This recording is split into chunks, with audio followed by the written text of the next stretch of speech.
fact that somebody is leaving their home country and coming to Canada means that there is something that Canada has to offer that's worth that person leaving that job. Hello and welcome back to my YouTube channel, Going Places with Abu Micah. If this is your first time watching my videos, welcome to my channel. I talk about moving to Canada and life in Canada as an immigrant. Now this video is about why people tend to change careers after moving to Canada. It often begs the question, is it that Canada just doesn't have opportunities for immigrants? Is it that people can't find jobs in their fields? Or is it that maybe Canada doesn't recognize foreign education and foreign work experience? What's the deal here? What's really going on? Is it a sign that somebody has failed when they, decide to switch to another career after moving to Canada? So we're going to be talking about those things. If you want to find out more about that, do stay tuned.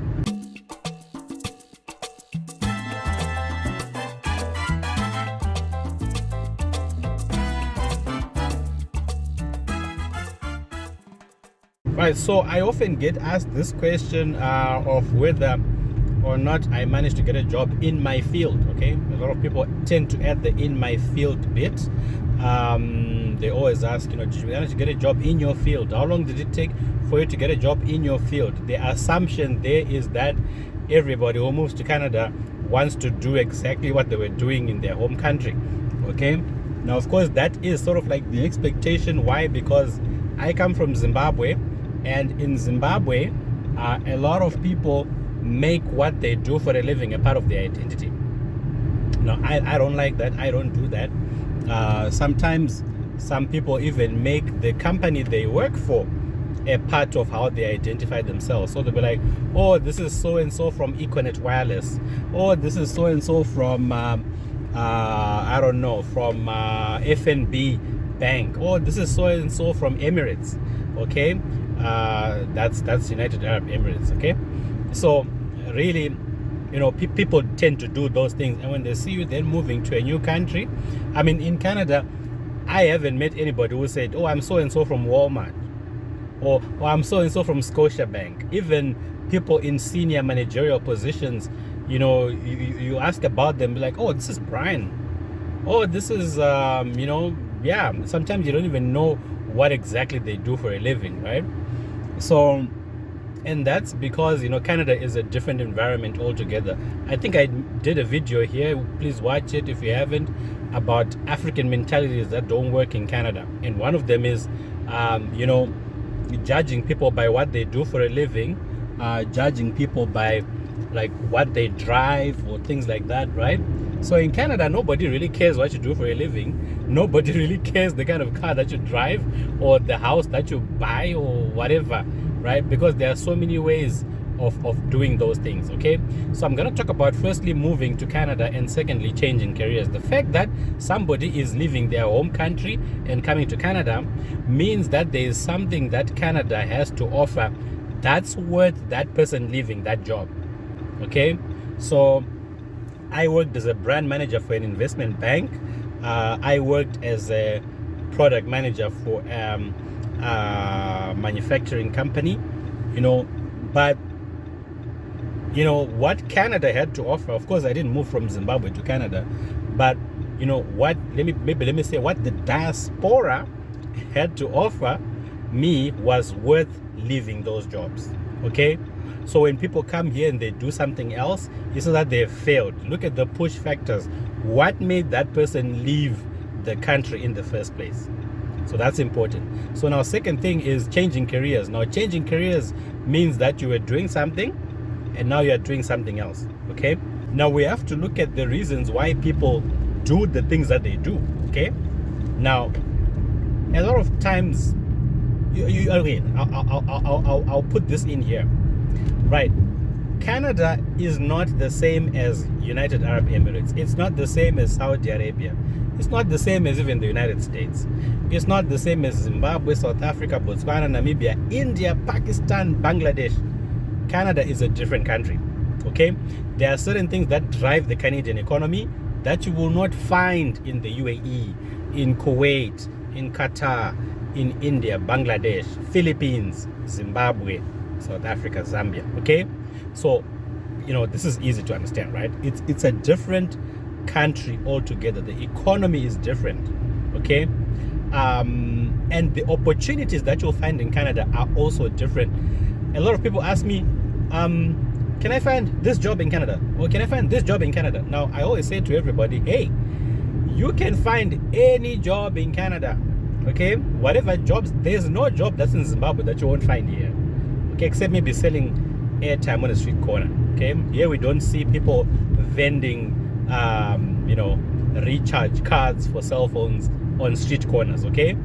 But you know what I mean, right? Any job that you are doing in your home country, yeah, chances are you can find that job in Canada, okay? But the other thing is that Canada also has got some jobs that are not available in your home country, but that may take advantage of your skill set, okay?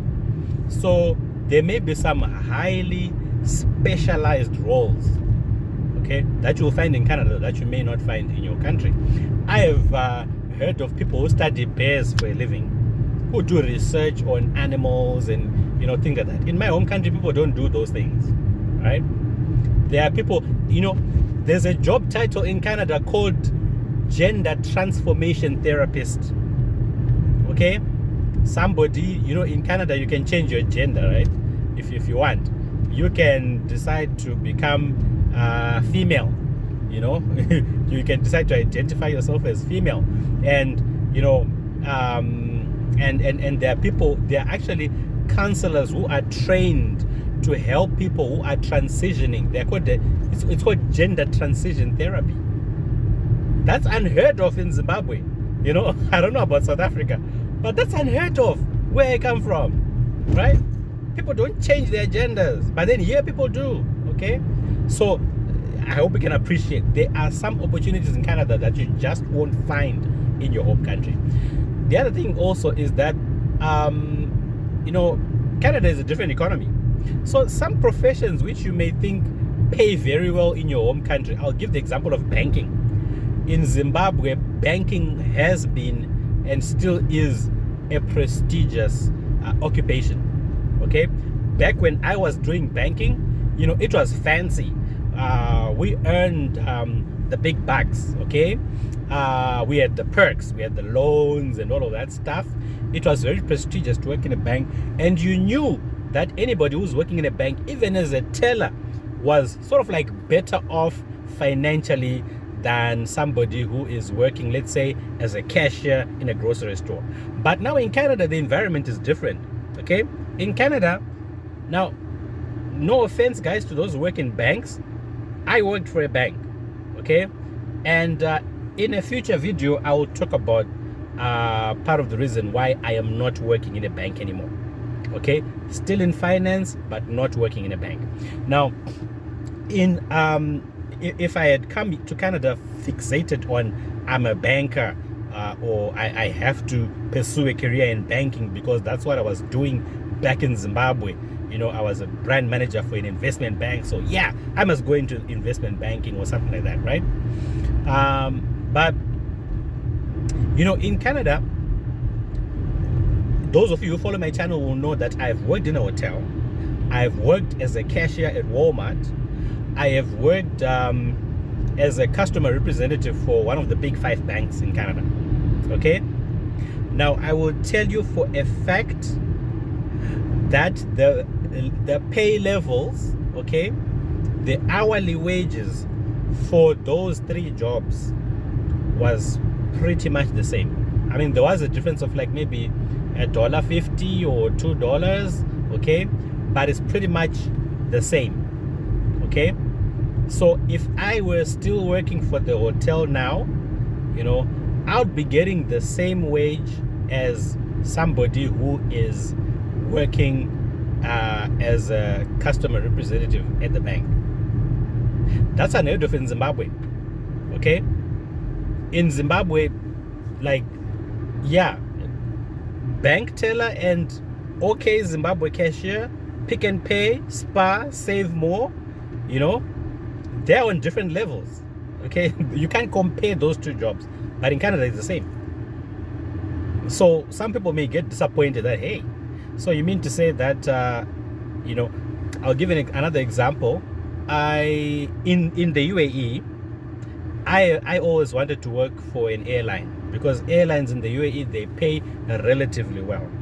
Okay, somebody who's maybe a ramp agent for Emirates versus a ramp agent for Air Canada or WestJet, really worlds apart, right? The guy who's working for Emirates is financially, better off than the guy who's working for WestJet. Okay, nothing against WestJet. Yeah, it's a very good airline. I've flown WestJet, I've flown Air Canada, but I'm just saying, hey, in terms of careers, don't come to Canada with this mindset of I am this, therefore I must do that. Okay.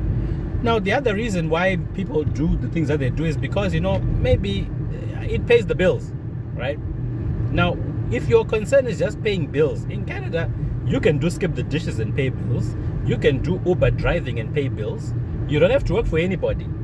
Okay, you don't have to be formally employed. If you just have a car like this one, okay, you can do Uber, you can do skip the dishes, you can do Instacart shopping. You can easily make $100 a day. Okay, $100. I have not seen batches since I started doing Instacart shopping. I'm not doing it so much anymore, but I still have platform access if I want to shop for Instacart. But if I decide to do Instacart for a full day, okay, maybe even just morning and afternoon, just pick maybe 3 or so batches. That's almost a guaranteed $100. Almost. Sometimes it can be even more. So imagine someone doing this the whole day, someone driving for Uber the whole day, someone doing skip the dishes the whole day. You can make $200. You can make $250 in a day. Okay, and if you are able to make $200 a day, that's like almost $6,000 a month. That's more than what some managers make. That's more than that's more than what, maybe, I don't know, let me not give examples, I'll start offending people, but I hope you get the point, right? If your concern is paying bills, so many things can pay the bills. If your concern is just pursuing the highest paying career, there are so many things that pay very well in Canada. Trades, truck driving, working with electricity, like being an electrician, being a welder, being a boiler maker. Those trades pay. You can get like owner operator truck drivers here can get 200,000 in a year, 250,000 in a year, right? Boiler makers, 120, in a year, easy. Okay, so that's partly why people then end up changing careers, because they're not as exposed to some of these opportunities as they were back in their home countries. I mean, there's a lot, guys, I can say about all of these career changes, but I hope you sort of like get the gist, right? Just because this career pays well in your home country doesn't mean it pays well in Canada. I'll give even marketing as an example. I come from a marketing background, and I will tell you that the ceiling on earnings for marketing, if you are not a consultant, is generally lower than other professions. The lower end of let's say, or maybe the upper end of a warehouse associate in St. Albert, okay, you work for Uline in St. Albert, that's like 65K in a year, and you're just a guy who's picking up stuff, and you are loading and offloading trucks, and you are doing like warehouse administrative duties, you see. So that's like 65K in a year, and that's sometimes mid-level marketing salary. So it's not always that if you are X in your home country, then you come here and do X in Canada, then you will be at Y level. No. Okay, so be open-minded when you're coming to Canada. When you see people changing careers, guys, it doesn't mean they've failed. It actually means that if somebody, as long as somebody is is getting what they want out of it, then they are not failing, right? If I'm able to pay for my house and pay for my car and send my kids to college and all of those things, then hey, who cares what job title you put on me. You know, I'm making the moolah. Okay, so I hope you found this video insightful and useful. Sorry to make it too long. I usually like keeping my videos under 10 minutes, but I hope this can be helpful information for somebody. If you're coming to Canada, guys, you know, yeah, come here with a very, very open mind. Okay, so yeah, see you next time, guys. If you haven't subscribed, please subscribe, turn on notifications so that you don't miss out when I upload the next video. Peace out, guys.